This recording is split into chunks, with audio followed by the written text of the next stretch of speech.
Hello friends, स्वागत है आप सभी का। तो चलिए फ्रेंड्स, आज की इस वीडियो में हम बात करेंगे गणित के टॉप 7 क्वेश्चन की। ये कॉन्सेप्ट आपके एग्जाम के लिए बहुत ही महत्वपूर्ण है, मतलब इससे हमेशा आपके एग्जाम में क्वेश्चन पूछे जाते हैं। अंत तक वीडियो को देखिए और साथ ही साथ अगर वीडियो पसंद आए तो वीडियो को लाइक ज़रूर कर दीजिएगा। तो चलिए इसी के साथ वीडियो को स्टार्ट करते हैं। उनमें से हमारा पहला क्वेश्चन है, दो संख्याओं का लघुत्तम समापवर्तक 2310 तथा महत्तम समापवर्तक 30 है। यदि इनमें से एक संख्या 210 है तो दूसरी संख्या हमें ज्ञात करनी है। आपका ऑप्शन है दूसरी संख्या के लिए 310, 330, 1470, 2100 और 1000। तो देखिए फ्रेंड्स, आपके सामने क्या कह दिया है, दो संख्याओं का क्या दिया है, लघुत्तम समापवर्तक तो 2310 हमें मालूम पर चल गया, महत्तम समापवर्तक हमें 30 मालूम चल गया, और उनमें से खासकर क्या पता चल गया, प्रथम संख्या भी पता चल गया है। तो आपको क्या ज्ञात करना है, सिंपली सेकंड संख्या ज्ञात करना है। तो इसको ज्ञात करने के लिए एक सूत्र होता है, देखिए, प्रथम संख्या गुना द्वितीय संख्या बराबर लघुत्तम समापवर्तक गुना महत्तम समापवर्तक। ठीक है, ऐसा हो जाएगा। अब प्रथम संख्या आपके सामने कितना है, 210 है, 210 लिख लेंगे। हमें क्या ज्ञात करना है, द्वितीय संख्या इंटू द्वितीय संख्या कर लेंगे, बराबर लघुत्तम समापवर्तक फ्रेंड्स कितना है, 2310 है, और महत्तम समापवर्तक कितना है, 30 है, तो 30 लिख लेंगे। ठीक है, आपको क्या ज्ञात करना है, यहाँ पर सेकंड संख्या ज्ञात करनी है, फिर द्वितीय संख्या ज्ञात करना है। तो 210 को आपको उस ओर पक्षांतर करेंगे, तो चूंकि यहाँ पर ये क्या है, गुणा में है, अब हम उस ओर ले जाएंगे तो ये भाग में बदल जाएगा। 2310 गुना 30, 30 हो जाएगा, और बटे में 210, ये ठीक है। एक जीरो से एक जीरो कट गया। 3 को अगर 21 से भाग करें कितने बार में जाएगा, 3 सत्ते 21, यानी कि 7 बार में कट जाएगा। ठीक है, अब यहाँ पर देखिए क्या का संख्या बचा है, 2310, 2310 बचा है, और यहाँ पर 7 बचा है। ठीक है, अब 2310 में जब 7 का भाग करें कितने बार में जाएगा, 7 तिया 21 होता है, 23 में 21 घटाएंगे तो कितना बचेगा, 2 बचेगा। ठीक है, 210 ये बन गया, फिर 7 तिया 21 और 0। तो इस प्रकार से द्वितीय संख्या क्या हो जाएगा, 330 हो जाएगा। एक बार और समझिए, आपको सूत्र याद रखना है इस वाले क्वेश्चन में, प्रथम संख्या गुना द्वितीय संख्या बराबर लघुत्तम समापवर्तक गुना महत्तम समापवर्तक। सिंपली से आपको क्या दिया है, प्रथम संख्या 210 दिया है, आपको द्वितीय संख्या ज्ञात करना है, द्वितीय संख्या लिख लेंगे, बराबर लघुत्तम समापवर्तक का मान कितना है, 2310 है, गुना महत्तम समापवर्तक का मान है 30। ठीक है, तो क्या कीजिएगा आप, प्रथम संख्या को हमें इस ओर पक्षांतर करना है, चूंकि यह क्या है, इसमें यहाँ पर गुणा के फॉर्म में है, जब उस ओर जाएगा तो किसमें बदल जाएगा, भाग में बदल जाएगा, भाग में बदल जाएगा, बदल गया।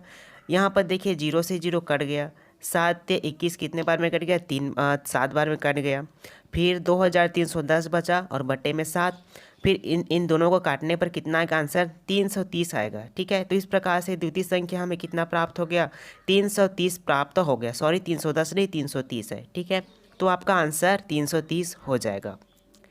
तो चलिए इसी के साथ अब बढ़ते हैं अगले क्वेश्चन की तरफ। देखिए फ्रेंड्स, इस तरह क्वेश्चन आपके एग्जाम में पूछे जाते हैं, तो आप सभी इन क्वेश्चन को ध्यान से पढ़िएगा। तीन संख्याओं का औसत 12 है। यदि इनमें से दो संख्याएं 13 तथा 15 है तो तीसरी संख्या आपको ज्ञात करनी है। देखिए फ्रेंड्स, बहुत ही सिंपल क्वेश्चन है। तीन संख्याओं का जो औसत है वो कितना है, 12 है। यदि इनमें से दो संख्याएं 13 तथा 15 है, मतलब उनमें से एक संख्या आपका 13 हो गया और दूसरा संख्या हो गया आपका 15, तो हमें तीसरा संख्या ज्ञात करना है। क्या 6 होगा, 8 होगा, 16 होगा या फिर 20 होगा, ये आपको बताना है। ठीक है, तो देखिए औसत का सूत्र क्या होता है, कुल संख्याओं का योग। कुल संख्याओं का योग कहने का मतलब है, हमें यहाँ पर प्रथम संख्या रुकिए, हमें यहाँ पर प्रथम संख्या 13 दिख रहा है, द्वितीय संख्या 15, लेकिन तीसरा संख्या प्राप्त नहीं हुआ। तो इसके लिए क्या करेंगे, हम मान लेते हैं जो तीसरा संख्या है, मतलब थर्ड संख्या को हमने क्या मान लिया, एक सा मान लिया। तो औसत का सूत्र क्या होता है, कुल संख्या का योग बटे कुल संख्या। देखिए कुल संख्या का योग कहने का मतलब है, यहाँ पर देखिए औसत, औसत बराबर कुल संख्या, कितनी संख्या है, तीन संख्या, कौन कौन सी है, पहला तो 13 है, दूसरा कितना हो जाएगा आपका 15, और तीसरा संख्या हो जाएगा हमारा x, और बटे में ऊपर में कितनी संख्या है, 1 2 3, तीन संख्या है तो तीन नीचे में लिख लेंगे, ठीक है। औसत कितना दिया आपका यहाँ पास 12 दिया है, तो औसत की जगह पर 12 रख लेंगे, 12 रख दीजिए, ठीक है। 13 में जब हम 15 को जोड़ेंगे तो आपका आंसर 28 आ जाएगा, प्लस 1 बटे में 3 ये, ठीक है। अब यहाँ पर देखिए 3 जो है किसके रूप में है, भाग के रूप में है। जब इस और पक्षांतर करेंगे तो ये किस में बदल जाएगा, गुणा में बदल जाएगा। तो हम लिख लेंगे 12 गुना 3, ये हो जाएगा 12 गुना 3 28 प्लस 1, ये हो गया, ठीक है। अब देखिए 12 में 3 का गुणा करेंगे, 12 तिया कितना होता है, 36 होता है, 36 बराबर 28 प्लस 1 ये हुआ, ठीक है। तब हमें 1 का मान निकालना है क्योंकि तीसरा संख्या मालूम नहीं है, तो 1 बराबर लिख लीजिए 36 में आपको किसको माइनस करना है, 28 को माइनस करना है, माइनस कर दीजिए। तो 1 का मान कितना आ जाएगा, 8 आ जाएगा, ठीक है। देखिए 8 किस ऑप्शन में है, तो आपका ऑप्शन नंबर बी में है। देखिए बहुत ही सिंपल क्वेश्चन है, एक बार और देख लेते हैं। 3 संख्याएं दिया है जिसका औसत कितना दिया आपको, 12 दिया है। यदि इनमें से 2 संख्या तो आपको मालूम है, एक संख्या 13 है और दूसरा संख्या आपका 15 है, तो तीसरी संख्या हमें ज्ञात करनी है। तो देखिए एक संख्या और दूसरी संख्या हमें तो मालूम है, लेकिन तीसरा संख्या हमें पता नहीं है, इस कारण से हमने उसको क्या मान लिया, 1 मान लिया है। तो औसत का सूत्र क्या होता है, औसत बराबर कुल संख्या का योग, कितने संख्या है यहाँ पर, 3 संख्या, तो तीनों संख्या को जोड़ेंगे 13 प्लस 15 प्लस 1, और नीचे में क्या आता है, कितने संख्या मतलब कुल संख्या 1 2 और 3, कितने संख्या है नीचे, ऊपर में 3 संख्या है तो बट्टी में 3 कर लेंगे।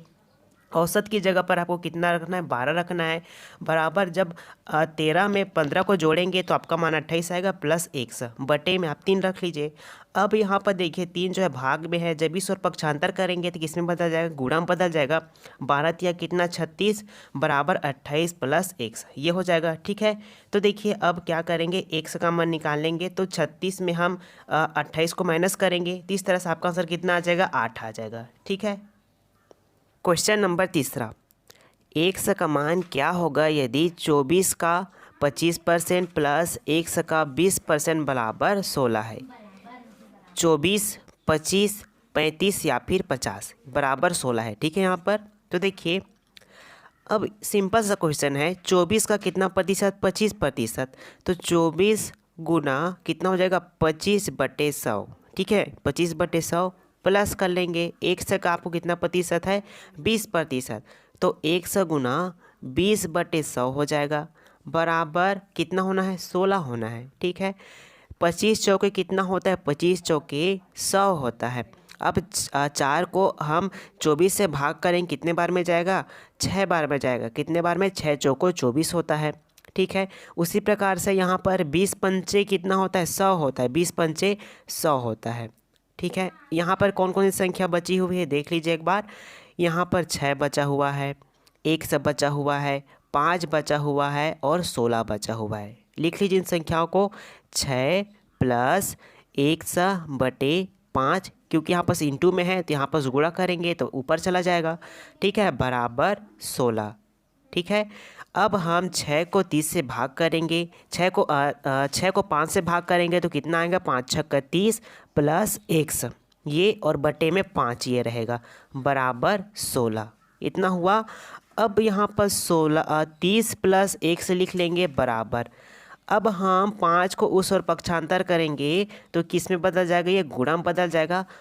16 पंचे कितना होता है, 16 पंचे 80 होता है, 16 पंचे आपका आंसर 80 आ जाएगा, ठीक है।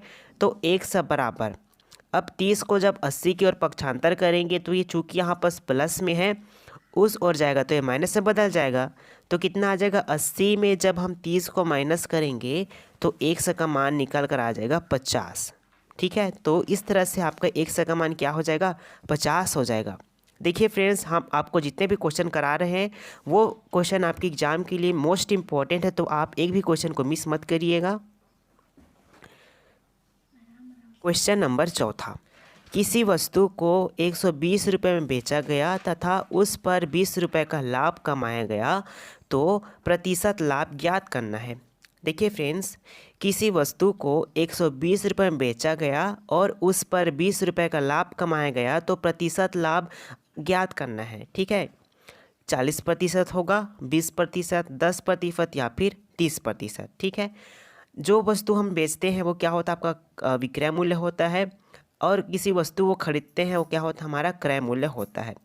तो देखिए हमें प्रतिशत लाभ निकालने के लिए क्रय मूल्य निकालना होगा कि उस वस्तु को हमने कितने रुपए में खरीदा और उस वस्तु कितने रुपए में बेचने पर हमें 20 रुपये का लाभ हुआ। ठीक है, तो देखिए यहाँ पर क्रय मूल्य बराबर विक्रय मूल्य माइनस लाभ, मतलब क्रय मूल्य निकालने के लिए हमें क्या करना पड़ेगा, विक्रय मूल्य कितना रुपये में हमने बेच दिया, 120 रुपये में बेचा उस सामान को तो हमें कितने रुपए का लाभ हुआ, 20 रुपये का लाभ हुआ।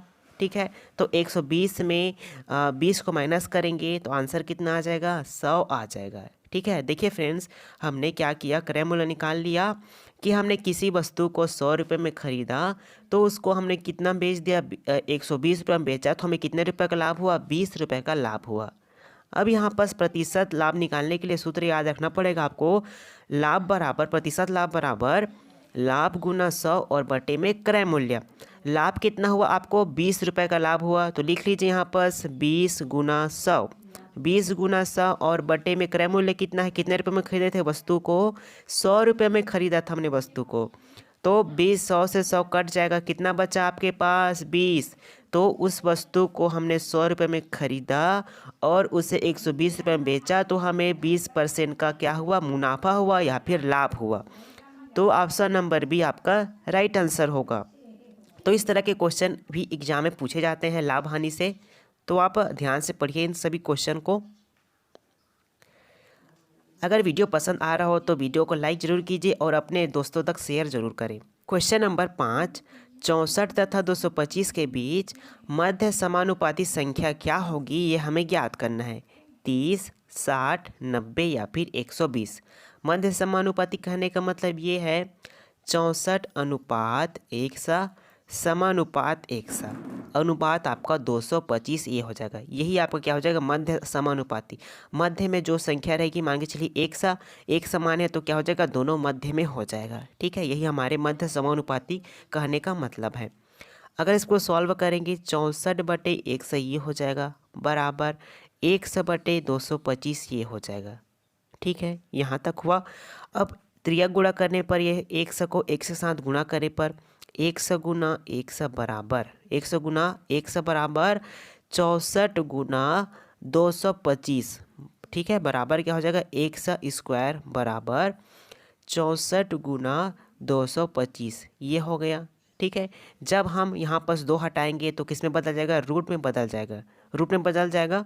तो देखिए 100 बराबर अंडर रूट अंदर में क्या आ जाएगा, 64 गुना 225 ये आ जाएगा। ठीक है, अब यहाँ पर ध्यान दीजिएगा 8 अट्ठे कितना होता है, 8 अट्ठे 64। अगर हम 8 की स्क्वायर करेंगे तो हमें 64 प्राप्त होगा, बिल्कुल प्राप्त होगा। 8 को 8 बार गुणा करेंगे, 8 अट्ठे 64, तो हम 8 की पावर 2 लिख सकते हैं, बिल्कुल लिख सकते हैं, 8 की पावर 2 लिख लीजिए गुना। ठीक है, उसी प्रकार फिर 225 है, 225 को ध्यान दीजिएगा 15।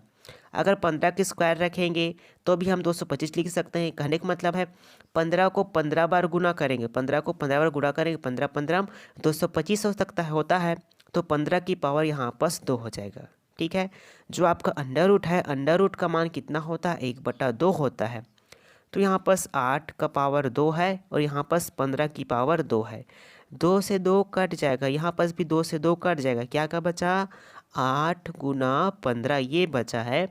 अब 8 को 15 के साथ गुना करेंगे, 8 पंचे कितना, 15 अट्ठे कितना होता है, 120 होता है।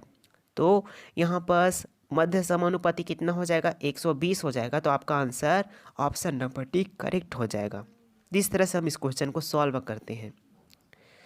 चलिए इसी तरह से क्वेश्चन नंबर 6वें की बात करते हैं। 5 कलमों का जो मूल्य है वो 15 पेंसिलों के मूल्य के बराबर है। 5 कलमों का जो मूल्य है वो 15 पेंसिलों के बराबर है। जब हमारे पास 90 पेंसिल है तो कितने कलम लिए जा सकते हैं, ये हमें ज्ञात करना है।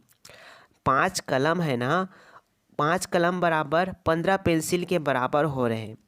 तो अगर हम ज्ञात करें एक कलम बराबर कितने पेंसिल, तो 15 को हमें किससे भाग करना पड़ेगा, 5 से भाग करना पड़ेगा। कर दीजिए, 15 5 या 15, यानी कि एक कलम लेने पर हमें 3 पेंसिल प्राप्त हो रहा है। ठीक है, देखिए क्वेश्चन क्या कर रहा है आपका, 5 कलम बराबर कितना पेंसिल प्राप्त हो रहा है, मतलब 15 पेंसिल के बराबर हो रहा है। तो यदि एक कलम हमारे पास है तो कितने पेंसिल के बराबर हो रहे हैं, 3 पेंसिल के बराबर हो रहे हैं। तो हमारे पास कितने कलम हैं, 5 कलम। तो 5 को जब 3 के साथ गुना करेंगे तो कितना, 5 या 15, कितना कलम हो जाएगा, कितना पेंसिल, 15 पेंसिल हो जाएगा। तो हमारे पास कितना पेंसिल है, 90 पेंसिल। तो 90 पेंसिल है, उसको हमें किससे भाग करना है, 3 से भाग करना है। 3 से भाग करेंगे, 3 तिया 9, 3 शून्य 0, तो आपका आंसर कितना आ जाएगा, 30। तो इस तरह से जब हमारे पास 90 पेंसिल होंगे तो कलमों की संख्या कितनी हो जाएगी, 30 हो जाएगी। देखिए 30 किसी ऑप्शन में है, ऑप्शन नंबर सी में है। तो इस तरह से बहुत ही आसानी से हम इस क्वेश्चन को सॉल्व कर लेंगे। क्वेश्चन नंबर 7, यदि 5 अप्रैल 2000 को रविवार होगा तो इसी साल 5 जुलाई को कौन सा दिन होगा, ये आपको बताना है। 5 अप्रैल 2000 को रविवार होगा तो मतलब 2000 में ही 5 जुलाई को कौन सा दिन होगा, ये हमें बताना है। सोमवार, रविवार, मंगलवार या फिर शुक्रवार। तो देखिए फ्रेंड्स, अप्रैल जो है कितने महीने का होता है, अप्रैल जो है 30 अप्रैल जो माह है वो 30 दिनों का होता है। पता तो चल गई हमें 5 अप्रैल को कौन सा दिन है, रविवार। तो इसमें 5 माइनस कर देंगे, माइनस कर दीजिए। तो देखिए 5 माइनस कर दो कितना दिन बच जाएगा आपके पास, 25। तो यहाँ पर हम 25 लिख देंगे। अब हमें जुलाई तक जाना है, ठीक है।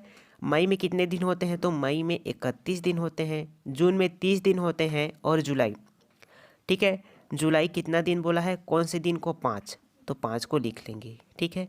5 6 6 5 11, हाथ में 1, ठीक है। 3 3 दूना 6, 7 8, अब 1 9, कितना हो गया टोटल दिन, 91। अब 91 को हमें 7 से भाग करना है, भाग कर दीजिए। 7 1 कम 7, ठीक है। कितना बचा, यहाँ पास 2 बचा तो 21 बन गया। तो कितने बार में चला जाएगा, 7 या 21। तो इस तरह से हमें शेषफल कितना प्राप्त हुआ, 0 शेषफल प्राप्त हुआ, क्योंकि 91 जो है 17 से पूरी तरह से विभाजित हो गया है, तो शेषफल 0 प्राप्त हुआ है। तो इस स्थिति में जो आपका 5 जुलाई है, 5 जुलाई को भी कौन सा दिन होगा, रविवार ही होगा, ठीक है। तो इस तरह से हम बहुत ही आसानी से कौन सा दिन होगा उसको निकाल सकते हैं। फ्रेंड्स, आज हमें कमेंट करके बताइए कि आपका इस वीडियो में कितने क्वेश्चन का आंसर सही हुआ। तो अब मिलते हैं इसी के साथ अगले क्वेश्चन में, तैयारी करते रहिए। धन्यवाद।